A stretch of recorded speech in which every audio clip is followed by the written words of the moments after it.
Buenos días y bienvenidos a la armadura de Cine Más Cómics. Una más. Bueno, unas cuantas. Bueno, estamos aquí para que no perdáis el hilo. Este año se cumplirán 5 años de la creación de la mazmorra dentro del canal de cinemascomics.com y estamos preparando alguna cosilla. Pero vamos, principalmente quiero hacer especiales. Lo digo para aquel que lo pregunta hace mucho si puedo hacer una guía de Green Lantern y veré si puedo hacerla. Pero hoy vamos a hablar de una editorial muy especial porque es una editorial europea de las más antiguas que muy poca gente realmente, si está solo oyendo de cómic americano, ha oído hablar. Pero vamos a hablar de Bonelli Ediciones. Actualmente se conoce Sergio Bonelli Editore. Lo más importante, Sergio Bonelli Editore, o Bonelli Ediciones, como se ha llamado muchas veces aquí, nació en 1940, o sea, para que lo entendáis, no había estallado. Estábamos hablando de antes de la Segunda Guerra Mundial y paró durante la Segunda Guerra Mundial. Volvió a iniciarse la edición después de la Segunda Mundial, pero en aquel tiempo no se llamaba Bonelli, era Editore Audace, o sea, Edizione Audace. Ediciones audaces, aventuras audaces, y era básicamente una editorial que publicaba cómics de aventuras, sobre todo pues, espadas, o sea, lo que se dice, ¿cómo era? Capa y espada, westerns y misterio. La gracia es que era una editorial que se vendía normalmente, pues Italia, ya sabemos que en aquella época la salida de tus propios cómics fuera de tu país era imposible, casi imposible. Pero fue avanzando, hasta que en los 60 empezaron a aparecer autores muy diferentes. El primero fue el mismo Sergio Bonelli, porque Sergio Bonelli era el hijo del dueño de la editorial, que le permitió entrar a trabajar primero escribiendo bajo seudónimo para que nadie supiera que era su hijo. El enchufismo, o sea que yo no quiero que se note que era enchufado. No, y lo metió así. De hecho empezó a funcionar muy bien y empezaron a crear algunos personajes ya legendarios, ¿vale? Y aquí empezó, pues los 60, llegaron los primeros personajes más bestias de Bonelli que crearon realmente la gran base que tiene. ¿Por qué digo gran base? Os hablo de una editorial que ha llegado a estar vendiendo casi 500.000 de ejemplares en Italia. Estate parado, que eso es una auténtica salvajada. Ahora mismo, para que lo entendáis, estaba, creo que eran entre 120 y 140 de los últimos datos que vi, y era hace unos años. O sea, imaginaos lo que puedo hablaros de que esté vendiendo eso una editorial de autores italianos, edición italiana, solo sale en Italia. O sea, estamos hablando de que estamos en unas cifras brutalísimas para una editorial. Aquí en España hay editoriales que traen material americano que no venden eso, os lo digo en serio. O sea, vender 120.000 ejemplares mensuales es alucinante. La historia más o menos ocurre, como os digo, en los 60 empezaron a aparecer las primeras series que marcarían época. Tex, empezaríamos a ver a series como Zagor, Mister No, series que fueron siendo continuas, muy largas. Para que entendáis, en Tex aparecieron grandes autores de la época como Serpieri. Teníamos muchos españoles, como por ejemplo estaba por ahí, tenías Jordi Bernet, acabó dibujando Tex. Teníamos a ver Alfonso Font, estuvo por ahí José Ortiz Perrío. O sea, que es que autores nuestros estaban allí, trabajando para Italia porque funcionaba. Y de hecho muchos autores españoles han trabajado también allí. Y hay muchos autores italianos que han trabajado en Bonelli que están en Estados Unidos. Primero Claudio Castellini, que supongo que lo recordaréis por El Obezno al Fin, o por aquella novela gráfica gigantesca y preciosa y maravillosa de Estela Plateada. Castellini trabaja ahí, pero hay muchos otros autores que ahora los veis que son italianos y aparecen por ahí. ¡Oh, un italiano! Carmine de tal, y que sé qué, Teo Casotti. Pues esos salen de la factoría Bonelli. De todas esas escuelas de dibujo que formó. Perdón, todas esas series produjeron un montón de dibujantes de sus escuelas de dibujo que acabaron en Bonelli. O sea, una gran forma de entrar y de formar parte del mundo del cómic, sobre todo en tu propia tierra. Ser profeta en tu propia tierra es brutal. Y ellos no es que lo consiguieran, es que arrasaron. Ya os lo digo, con grandes series, tenían un montón de personajes que empezaron a funcionar y poco a poco llegaron lo que cambió todo, que son las series que hicieron a Bonelli famoso a nivel mundial. Eso es que ya era algo gordo. Como decía, llegaban otros años, llegaban los 80, llegaban los 90 y aparecieron los personajes más grandes de Bonelli. ¿Por qué digo aparecieron? Porque poco a poco fueron creándose. Bonelli, los personajes principales que tienen ahora mismo, para que lo entendáis, son nacido en los 90, el más importante de los 90, Nathan Never, ¿de acuerdo? Ahora hablaremos de los formatitos estos. Es muy interesante también hablar de ellos. Nathan Never, Mundo cyberpunk, futurista, policía, agente de una especie de policía de alquiler o investigaciones o detectives. Daba para mucho y además la gracia es que era muy brutal en cuanto a nivel gráfico. La otra gran serie que ha mantenido siempre a Bonelli, que fue cuando os llegó, la conocéis, es Martin Mystery. ¿Por qué? Porque esta serie cuando nació es literalmente un Indiana Jones mezclado casi con unas aventuras de James Bond. De hecho, podía servir para todo. Funcionaba genial. Y la siguiente serie que lo petó y dio con el resto fue esto. Dylan Dog. Tercer personaje que es básicamente ahora mismo los más conocidos y las bases de Bonelli. Después llegan otros personajes como Dampir, que también funcionan muy bien. Ya os lo digo. Y algunos otros, como actualmente sale la serie Orfani o Chambara o, por ejemplo, las populares de Dragonero, que es una copia de... que por mucho se empeñen, es una copia de Geralt de Rivia, el personaje, pero es lo que es. O, por ejemplo, Blackwood, que acaba de salir hace nada, aunque esté cerrada. O Mercurio Oil, por ejemplo, ¿vale? Son nuevas series. La gracia es, estamos hablando de que estas series fueron surgiendo y poco a poco iban estableciéndose. Teníamos Tex, teníamos Ken Parker, teníamos Zagor, teníamos Mr. No, que eran brutales. Westerns, por ejemplo, en el caso de Tex puros y duros y Ken Parker. Western mezclado con cosas sobrenaturales extrañas, eso era Zagor, incluso a veces tecnológicas y alienígenas. Y Mr. No era un aventurero, mercenario, etcétera, ex militar, que copaba toda la parte de aventura más moderna. Y llegó estas series. Lo que digo, Martin Mystery de repente era una cosa increíble porque podían hacer... Era la época, para que lo entendáis, Von Daniken, si no sabéis qué es Von Daniken. Todos estos locos del canal de historia que hablan de marcianos, que son dioses, las armas del futuro, que si los planos, que si las pirámides en realidad eran estaciones de recarga para las naves alienígenas y todo esto. Tú coge todo eso, júntalo a Indiana Jones, sin que te salga la calavera de cristal, y con eso todo junto haces una aventura con un tono de James Bond, ¿vale? O sea, aventuras, de lío, de acción. Eso era lo que hacía Martin Mystery y la petó. O sea, fue genial y Italia ya tenía su nuevo héroe. De hecho, para que lo entendáis, eso era el nivel de ventas, os digo, hasta medio millón estaban vendiendo. Nathan Never nació en el 91. Cuando el primer tomo salió, Sierra y Castellini fue el encargado de dibujarlo. Castellini ahora es un genio, que solo hace portadas poco más y trabajos, pero este era su primer número y era la época en la que era literalmente, y esto os lo digo en serio, una mezcla entre Neil Adams dibujando, súper detallado, con muchísimos momentos Neil Adams puros, mezclado con Paul Gulacy. Ya os lo digo, sobre todo, lo de Gulacy sobre todo se notaba en esos rostros que dibujaba, ¿vale? Eso lo digo. Pero la mezcla entre ellos dos, Gulacy y Adams, era muy bueno.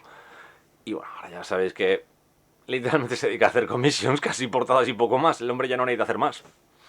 Es lo que hay. Otros autores, por ejemplo, que han pasado por la factoría Bonelli, que están ahora mismo son profesores de la JOSO aquí en España, son Claudio Stasi y Tony Figula, que estuvo por ahí, ¿no? Figula no, Stasi y otros que no me acuerdo cómo se llama. Mierda. Perdón, Figula viene de otro lado. Pero por ejemplo, Claudio Stasi, que que sacó la Ciudad de los Prodigios, la adaptación de la novela de Eduardo Mendoza, que es muy buena, es factoría Bonelli. Ya os digo que cada uno de los TVOs tenía su propio puñetero tono. Os hablaba de Martin Mystery, pero es que... y de Nathan Never. Pero llegaba esta curiosidad. Dylan Dog, se llamaba el detective de las pesadillas, era básicamente un detective con lo sobrenatural. Fantasmas, cosas extrañas, rarezas. Os respondería a cazafantasmas tratados por un tío que vive en Inglaterra y lleva un revólver de hace 100 años. Básicamente era un investigador de lo paranormal sin máquinas, sin científicos. Era a pelo. Era muy cercano quizás a los detectives más pulp, pero funcionaba muy bien. Y finalmente llegó Dampir, llegó, ya os lo digo, pues otras grandes series, Orphan y todo esto. Dampir era la historia de un hombre que es medio hombre, medio vampiro, medio demonio, más o menos, que pelea directamente con su conocimiento, y lo tiene, sobre lo sobrenatural, siendo él sobrenatural, estando relacionado, teniendo familia sobrenatural, etc. Era un poco, cada vertiente de Bonelli cubría algo, quería todo el mundo. Pero siempre, cada serie tenía una capacidad de poder involucrar muchísimos temas, muchísimas temáticas. Y una cosa muy importante, podías leer un tomo de Bonelli cuando te diera la gana, de cuando te diera la gana de en medio de la serie. Ahí es cuando viene la explicación de estos cuadernillos que he enseñado. Bonelli se publica así en Italia. Esto le llaman los Bonelide, ¿vale? Que son el formato. El formato chiquitín, comparado, para que lo entendáis, con un comic book normal. Comic book tamaño americano, ¿vale? 3 deditos más bajo y un dedo más corto. Eso quiere decir que eran mucho más baratos de producir, porque realmente, eso es un folio, todos eran en blanco y negro, todos son en blanco y negro, de manera que podían darte un tomito de 100 páginas muy barato. Sobre unos 5 euros, algo menos, podías llegar a comprarte 100 páginas de cómic. Una grapita sale de entre 2 y hasta 5 euros actualmente. O sea, y te están dando entre 3 y 4 veces más material. Aquí, ¿qué hay? Mucha más lectura, mucho más barata, y haces la leche. Ahí tienes una de las razones por las que esto funcionaba. También, porque esto se podía adquirir en cualquier papelería, en cualquier punto normal de venta de prensa. La distribución era muy buena. ¿Qué ocurre? Tú podías llegar allí, pongamos que vas al instituto, tengo 20 minutos de autobús, voy a la papelería, cojo uno, y en el cambio del instituto de ida, en el cambio del instituto de vuelta, me lo he leído. Comercialmente es brutal. Es casi el formato manga, que es lo que hacen Japón con sus grandes biblias, que decimos estas del manga, que venden por muy baratas. Es que casi habían aplicado lo mismo y haces tú, oigo. Pero era Italia y era una forma de verlo diferente. El estilo Bonelli, bueno, aquí en España se publicó Aleta Ediciones, la difunta Aleta Ediciones, publicado primero en sus cuadernillos, luego, dado que nosotros no consumimos a la velocidad, dado que no tenemos la misma tradición, y dado que realmente no tenemos la posibilidad de seguir periódicamente como hacen ellos todo esto, llegó a publicar en volúmenes posteriores, el segundo y el tercero, la recopilación de 3 álbumes, ¿vale? De manera que eran más gruesos y se podían leer mejor. Esta forma de publicar con el tiempo cambió, ¿vale? No es que sigan haciendo sus cuadernillos, siguen haciendo todo esto, pero también han sacado series en otros formatos más grandes, en color, que no se veía nunca en Bonelli el color, y hicieron series en color, como por ejemplo Orfani, como por ejemplo Dragonero, el Mercurio Loy, que os he dicho, son en color, pero siguen siendo Bonelli. Orfani sí estuvo muy criticada porque la estética era muy manga, muy mezclada de space opera americano, y fue muy criticada porque decían que no era Bonelli. A mí me parece una buena serie. Aquí en España solo salió un tomo, así que si queréis seguirla hay que seguir derroteros muy raros, ya os lo digo, porque tampoco es que haya mucho digital en internet, legalmente hablando, de Bonelli, excepto en ellos mismos, en su editorial. Y yo no sé muy bien. En italiano se puede entender más o menos, no os creáis que es fácil, no os creáis que es tan fácil. Nos reímos mucho normalmente, pero el italiano no es tan fácil como pueda parecer. Ya os digo, otras series que salieron, pues ya os lo he dicho, Dragonero, Mercurio Loy, y por ejemplo otra opción es Chambara. Chambara es literalmente una serie más o menos regular. Cuando salen estos formatos de tamaño, esto es el España, están editándolo así. Estos formatos ya en tamaño, lo que es novela, que podríamos decir, si queréis, gráfica o serie. También este es en blanco y negro, ¿de acuerdo? Chambara es en blanco y negro, pero esto lo están publicando en color allí, con este formato. La gracia de esto es que, por ejemplo, Chambara es una de estas cosas que se criticaba, literalmente, pues porque decían que se habían ido del estilo Bonelli. Pero la verdad es que cuando abrieron tanto todo esto funciona, y funciona muy bien. Chambara, por ejemplo, es una historia de samuráis muy clásica, muy adaptada, y funciona. De hecho, a mí me gusta. También ese dibujo más adaptado cercano al manga, a la expresión japonesa, es lo que les molesta a muchos puristas. Pero una de las cosas que siempre hacía después de todo esto es que había sagas cerradas completas que aparecían en un tomo. Y una, lo dicen aquí, Martin Mystery, una novela gráfica. Chan, chan, chan. O sea, un solo tomo era una historia completa y cerrada. Vuelvo a repetir, no eran caros para tanto material, pero es lo que hay. La gracia es que después de eso también salen otras series más clásicas, salían capítulos nuevos, novelas gráficas separadas del personaje, ¿vale? Por ejemplo, en grande. Luego venían pues otras historias. Viento Mágico, dibujado por José Ortiz, español, un clásico, muchas cosas de estas. Pero lo principal es que seguían publicando a su manera y siguen haciéndolo. De hecho, luego unas ventas de 100.000 en un país como Italia. Multiplicar por lo que sería si fuera Estados Unidos y multiplicar las ventas. Se estaría cargando, probablemente tendría el 40 o el 50% casi del mercado americano si hiciéramos los cambios a cifras. Es brutal. O sea, es alucinante el éxito que ha tenido una editorial que nació con un concepto muy propio: entretener y divertir. en todas sus historias, como os digo, se puede coger en cualquier punto. ¿Por qué?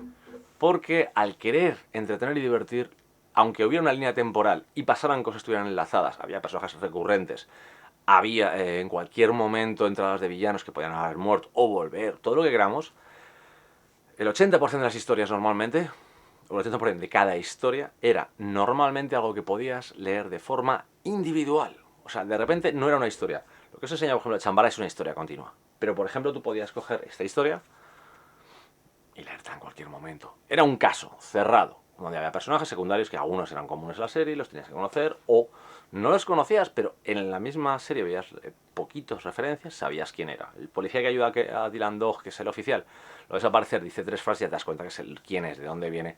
Porque eran personajes que mantenían muchos estereotipos, sobre todo en los secundarios, para poder ayudar a un personaje central que su desarrollo era a muy larga distancia, pero con personalidades muy marcadas que difícilmente cambiaban mucho. ¿Evolucionaban? Sí.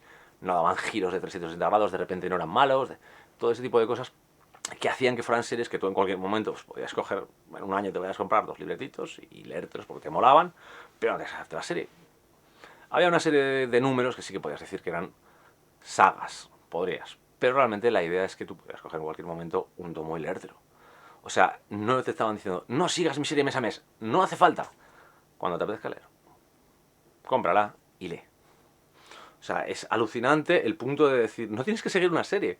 O sea, no es yo me voy a ver los X-Men, oh Dios mío, ¿quién es este villano? ¿De dónde ha salido? ¿Qué ha pasado? Porque hay que cambiar el mundo desde hace en 3 meses. No, podía escoger y leértelo, era genial. O sea, a mí me encanta ese punto de Bonelli de, ostras, tengo un momento que me rasca, fum, me cojo aquí este y a tomar viento, no necesito más. Y de hecho, una de las últimas cosas que también, no sé si lo he sacado, es que se hicieron series cerradas, como Brad Barron, que fue la primera, aquí en España se publicó entera. Creí que había cogido Brad Barron, ya me perdonaréis, yo creí que lo había sacado. Es que está un poquito difícil de acceder. Ahora mismo Brad Barron por lo tengo abajo de la estantería. Son series cerradas, es por ejemplo la ciencia ficción en los años 50, una invasión alienígena tipo V, pero en los 5 años, englobada en los 50, después de la Segunda Guerra Mundial, con un veterano y es una historia cerrada. Hicieron muchas historias cerradas para poder tener, tú podías, esa historia es que por ejemplo ya era aquello de, tú podías cogértela y compartirla entera en un tomitos y cerrada. No eran las regulares. Es que consiguieron hacer mucho tipo de series. Pero sí que había algo muy característico, era el tamaño, el bonalide, que os digo, y sobre todo el planteamiento de página. Al no ser páginas muy grandes, lo máximo que normalmente hacen era permisible en 3 líneas de viñetas. El máximo que veréis en una página Bonelli siempre eran 9 viñetas, ¿vale? Digo máximo porque podéis encontrar, por ejemplo, esta, 2, 2, 1, ¿vale? Eran 5. O podéis encontraros realmente viñetas, muchas variaciones, pero siempre lo podéis ver, esto os lo voy a decir a lo rápido para que veáis un poquito, ¿es? ¿Veis cómo se mantiene el estilo de las 3? Siempre hay 3 filas. Las columnas pueden variar, pero siempre había 3 filas. Eso era el estilo Bonelli. Fueron cambiando, adaptándose algunas veces. Hacían una viñeta doble, cogía 2 filas, pero era el formato ideal. No podían hacer lo que sus vecinos europeos, pues de meter 15, 20, 25 viñetas por un tamaño de álbum, se podían poner perfectamente.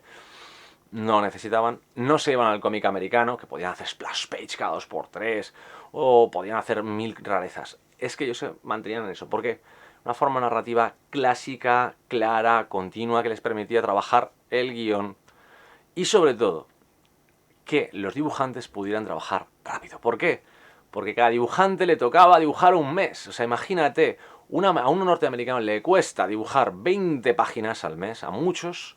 Ahora sí, son muy detallados y todo lo que queráis, pero hay algunos, por ejemplo, como estamos viendo lo que he diseñado de Castellini. Castellini dibujaba 100 páginas en un mes. Con ese nivel de detalle, ¿eh? Con ese nivel que es de Neil Adams casi. Estoy diciendo que era capaz de hacer eso. Hacían unas 100 páginas al mes. Son menos, obviamente, pero casi 100 páginas al mes. O sea, 5 veces lo que un americano. Y lo que hacía normalmente un europeo en 9 meses. Vale, que el americano lo entintaba en otro y el europeo se entintaba y se coloreaba el mismo normalmente, lo que significa que son muy diferentes trabajos. Pero ese ritmo de ese trabajo se hacía por, primero, esa estructura mucho mejor para que guionistas y dibujantes trabajaran, sobre todo para poder hacerlo muy clásico. Y lo más importante, podía un guionista tener preparado un año de argumentos y de historias, ir escribiéndolas, ir enviándolas al dibujante que sabía que ese trabajo era suyo, De manera que iban salteándose. Tú veías un dibujante que trabajaba una historia, la siguiente historia era otro dibujo, la siguiente era la anterior. Con un equipo de 2, 3 dibujantes máximo, tenían muchísimas historias. Y así es como Bonelli se hizo lo que es actualmente una editorial que, si te gusta el cómic, sabes lo que es, sabes lo que está aquí en España. La publicó Aleta Ediciones, es el último. Ahora Evolution Comic, o sea, Panini, a través del sello de Evolution, es la que publica Sergio Bonelli Editore actualmente. Y antes de ellos estuvo 5, publicó varias de las series. De hecho, la de Mister No, la de Martin Mystery, Zagor fueron publicadas. Y Forum publicó la primera serie de Nathan Never. ¿Qué hizo? Todos ellos lo ampliaron a tamaño, excepto Aleta, que es el tamaño original. Todos ampliaron a tamaño comic book. E incluso algunos, como los de Forum, hicieron la burrada a nivel revista magazine, como por ejemplo La Espada Salvaje de Conan Antigua. Imaginaos, yo tengo por ahí la serie clásica de Never, y eran enormes. Y el dibujo, en algunos casos, perdía por culpa del cambio de tamaño. En otros casos, como por ejemplo el de Castellini, no, para nada. Era brutal. Y esto era un poco lo que quería contaros de Bonelli. Pues no sé si os habrá gustado, si os interesará la serie, pero por lo menos haber despertado un poco de interés en un cómic que funciona diferente y que desde nivel editorial está pensado para ser único para ellos, como ellos lo hacen. Se ha cambiado, ha evolucionado, ha aumentado su negocio y lo más importante, si os habéis dado cuenta, es sus cambios los decidieron ellos, no el mercado. Ellos decidieron cambiar para abrirse mercado. Lo han hecho. Tienen cómics de ciencia ficción muy puros, muy space opera, muy americanos, series limitadas que se cierran, tienen personajes para hacer historias sueltas, han conseguido series regulares que funcionan desde hace 40 años y ahí están y no faltan en ningún mes en su kiosquito y hay todas esas cosas. Ahí tenéis la idea de que hay muchas formas de publicar. Si, por ejemplo, aquí en España apoyáramos algo así, pues podríamos crear una industria muy fuerte, como por ejemplo tienen en Europa y en muchos otros sitios. Pero aquí en España realmente, cuando nació ese cómic, teníamos lo que teníamos una dictadura, el cómic que nació fue el Antifaz, teníamos Jabatos, Capitanes Truenos, Roberto Alcázar y Pedrín, etcétera, etcétera, las aventuras del FBI, etcétera. Y cuando acabó y teníamos cómics de humor, tenemos lo que era Mortadelo y Filemón, tenemos a Vázquez, teníamos a genios del humor. Pero el problema es que no teníamos una empresa que sí, teníamos Bruguera. Que bueno, leos el invierno del dibujante pasado que era Bruguera, joder. Pero sí que veréis mucha diferencia. Y este tipo de empresas, de industrias del entretenimiento, no las hemos tenido. Desgraciadamente, pues nuestra forma de ser es diferente, pero sí que tenemos ahora mismo muchas editoriales que publican mucho material de españoles que funcionan muy bien, como por ejemplo Astiberri, Odibooks, o ahora mismo Carras, que está publicando cómics muy variados. Carras, realmente ahí suena muy mala comparación, pero Carras está trabajando mucho algo parecido a este Bonelli. Y realmente funciona. Y hay otras editoriales españolas pues como Norma, el Panini están apoyando. De hecho, Panini está con Bonelli directamente, también apoya el cómic patrio, se podría decir, de aquí. Y la verdad es que algo como Bonelli a mí me encantaría verlo aquí en España. Simplemente por poder disfrutarlo y por ver el desarrollo. Porque si Bonelli produjo que tuviéramos autores exiliándose no, viajando y trabajando para Italia desde España, podríamos tener trabajadores de aquí de otros sitios, podríamos crear algo muy diferente. Pero es un sueño de cualquier aficionado al cómic. Y voy a meter una sorpresa y es: el Expediente Excalibur yo lo tengo repetido, así que al primero que me deje el nombre de 2 autores españoles que hayan trabajado en Bonelli, se lo envío. Sin trampa ni cartón ni sorteos, 2 autores españoles que hayan trabajado en Bonelli, se lleva ese tomo. El primero que aparezca en la lista de comentarios que le había puesto se lo lleva. Y prometo que lo mandaremos a tiempo, si se puede y no explota nada extraño. Así que bueno, sabes, siento haberos dado la turra 20 y tantos minutos en una editorial italiana que probablemente no os interesará a la mitad de vosotros y ya no estaréis aquí. A los que estéis, ya sabéis que os podéis ganar el cómic. Gracias por estar, por escucharme todas estas burradas y sobre todo ya sabéis, cuidaos mucho, disfrutad, ved series, ved pelis y pasadlo bien siempre.